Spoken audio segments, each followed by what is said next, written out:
Good afternoon, 8th grade champions.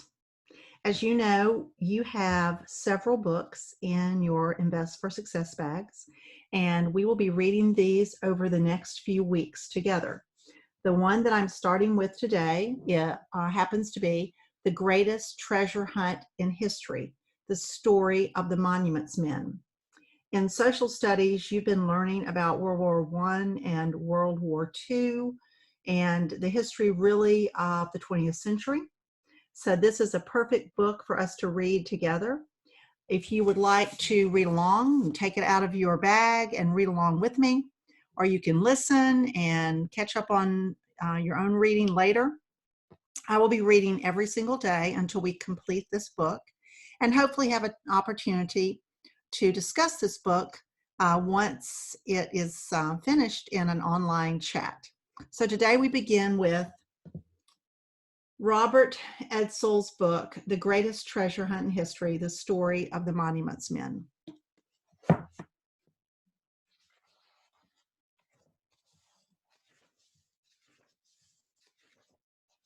I encourage you, when you have a moment, to look at what is called the cast of characters. It's in the front of the book, just past the table of contents. It has the photos and some information about the Monuments Men. And I'm going to read you just the beginning, kind of the foreword to the book. It's an introduction and then a prelude, if you will, to the book. This is about the Monuments Men. The Monuments Men were a group of American and British men and women, accomplished museum curators, art scholars and educators, architects, archivists, and artists who volunteered for military service during World War II combat operations to preserve works of art, monuments, and other cultural treasures from the destruction of war and theft by Adolf Hitler and the Nazis.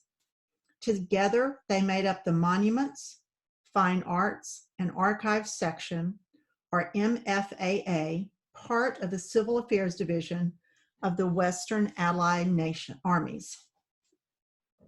The MFAA was an extraordinary experiment. It marked the first time an army fought a war while comprehensively attempting to mitigate damage to cultural resources and treasures. Those who served in the MFAA, known as the Monuments Men, were a new kind of soldier, charged with saving rather than destroying. Initially, they consulted with Allied air commanders to direct bombing away from cultural sites. As they entered the battered cities of Europe alongside combat troops, the Monuments Men, working without adequate transportation, supplies, or personnel, effected temporary repairs to hundreds of churches and monuments. During the final months of the war, as the extent of Nazi looting became known, the Monuments Men served in harm's way as art detectives engaged in the greatest treasure hunt in history. This is Monuments Man Lieutenant Colonel Sir Leonard Woolley, who wrote this in 1952. Prior to this war, no army had thought of protecting the monuments of the country in which and with which it was at war, and there were no precedents to follow. All this was changed by a general order issued by the Supreme Commander-in-Chief, General Eisenhower, just before he left Algiers, an order accompanied by a personal letter to all commanders. The good name of the Army depended in great measure on the respect which it showed to the art heritage of the modern world. Monuments Man Lieutenant Colonel Sir Leonard Woolley, 1952.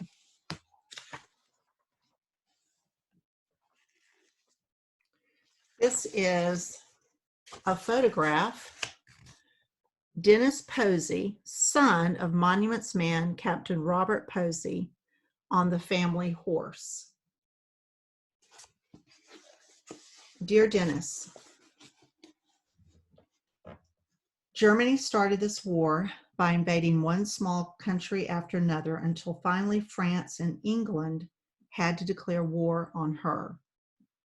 We helped France and England, but didn't start fighting. Then suddenly Japan attacked us and Germany declared war on us at the same time. And so we had to fight, painfully at first, for we were unprepared. Now we are strong. England is strong. Russia, who was attacked by Germany, is strong. Italy, who fought with Germany, has been defeated by us and has swung over to our side. France, who was defeated by Germany but liberated by us, is building a powerful army. And so these are the reasons that I think we will soon defeat Germany and Japan and teach them such a lesson that when you and other little boys like you grow up, you will not have to fight them all over again. And I hope no other country will start a fight to get its way, for wars are bad. Monuments Man Captain Robert Posey in a letter to his 7-year-old son, Dennis.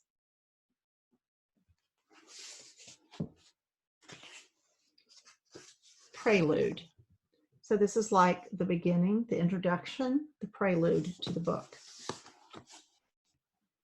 In 1907, an 18-year-old aspiring artist named Adolf Hitler applied for admission to the Academy of Fine Arts in Vienna, Austria. He felt humiliated when a group of jurors, whom he believed were Jews, rejected his application. The memory of this experience never left him. It fanned the flames of an already burning desire to seek revenge against people who he believed had wronged him. For the remaining 38 years of his life, Hitler continued to see himself as a gifted artist and architect, a creator, with an unyielding determination to prove his genius to the world. As the leader of Nazism, Hitler used art as a weapon of propaganda to instill a sense of superiority in the German people at the expense of those he termed subhuman, particularly Jews. German art through the 19th century, true art in Hitler's view, was easy to comprehend, often depicting scenes of everyday life. Renderings of the human form evoked youth, strength, heroism, and sacrifice, the qualities of the master race that Hitler wanted to project at home and abroad. Hitler believed that modern art, with its bold colors and distorted figures, could only be the product of sick minds. The Nazis labeled these works and the artists who created them degenerate. In their view, such interpretive paintings and sculpture destroyed the more traditional concept of beauty and were incomprehensible to the viewer. To avoid spoiling the minds of the nation's citizens, Nazi leaders ordered German museum directors to remove from their walls some 16,000 degenerate works of art by greats, including Pablo Picasso, Henri Matisse, Edgar Degas, Paul Gauguin, and Vincent van Gogh. Some of these artworks were traded.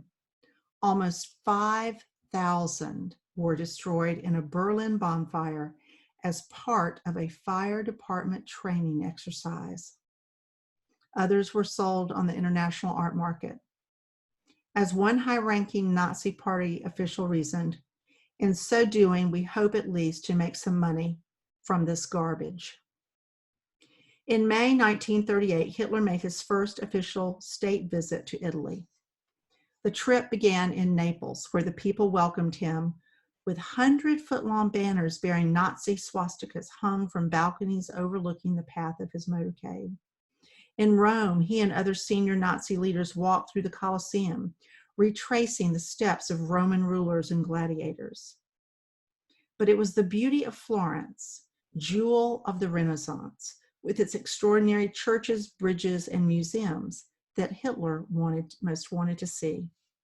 The German leader spent 2 hours walking through the art-filled rooms of the Pitti Palace and Uffizi Gallery, past masterpieces of the Renaissance, enjoying the splendor and richness of the collections. Hitler saw himself as an artist among artists. During his tour, an idea took hold, one with far-reaching consequences.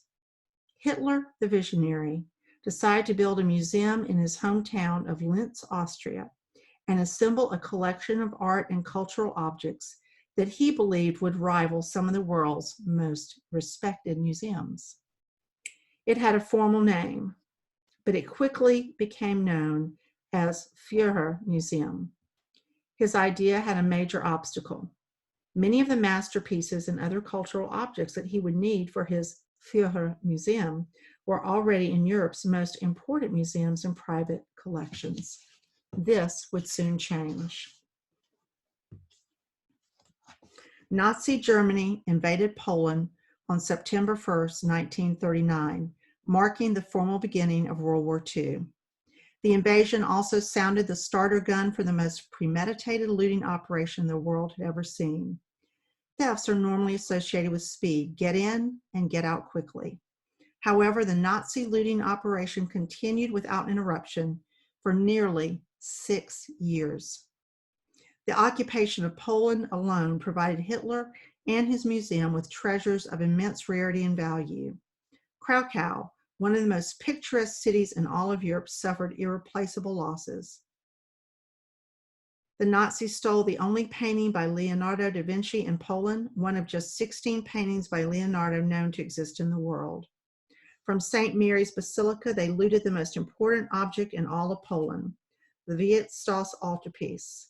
With these priceless pieces and riches from the private collections of Austrian Jews that had been confiscated the previous year, in particular from the Austrian branch of the Rothschild banking dynasty, Hitler and his art advisors quickly amassed a treasure that rivaled many of the world's major art museums. Nazi Germany's invasion of the Netherlands, France, and Belgium in May 1940 pried open Western Europe's treasure chest. In contrast to their brazen looting of Eastern Europe, the Nazis wanted to pillage under a veil of legality in the West. So they simply changed the laws of conquered nations to strip Jews of their rights to own private property. This created an avalanche of opportunities for Hitler and his agents, and also for the number 2 man in the Nazi Party, Reichsmarshal Hermann Göring, an art collector with an insatiable appetite. The greatest theft in history was underway. In that chapter, there are several photographs that if you were reading along, you had an opportunity to see. This is Adolf Hitler before he became, if you will, the supreme leader, and he was an aspiring artist. This is actually a watercolor painting painted by Adolf Hitler. So you can see he did have artistic ability, misplaced, but he had artistic ability, and this type of work kind of showcased his talent and maybe fueled his displeasure, his extreme displeasure with not being accepted into the art school. This is a picture of Hitler and Italian dictator Benito Mussolini. And this is when he was in Italy, and he was kind of getting his idea really to have his own art museum. And on the opposite page, this is kind of his little sketch. This is his sketch of what he thought his museum would look like in terms of its kind of basic foundation, how it would be laid out, if you will. And then here he is admiring a painting that they've confiscated.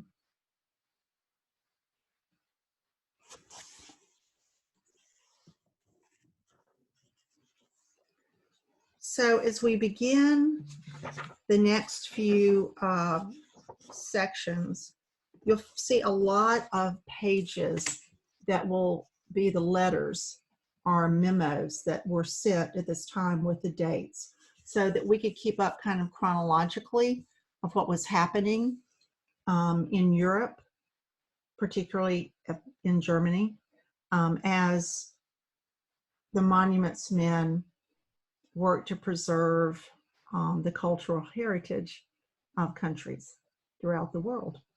So we'll stop there, and tomorrow we will begin with section 1. So thanks so much. Pull out this book, have it handy every time we're together, which will be daily, and have a wonderful evening. Miss you guys, and take care.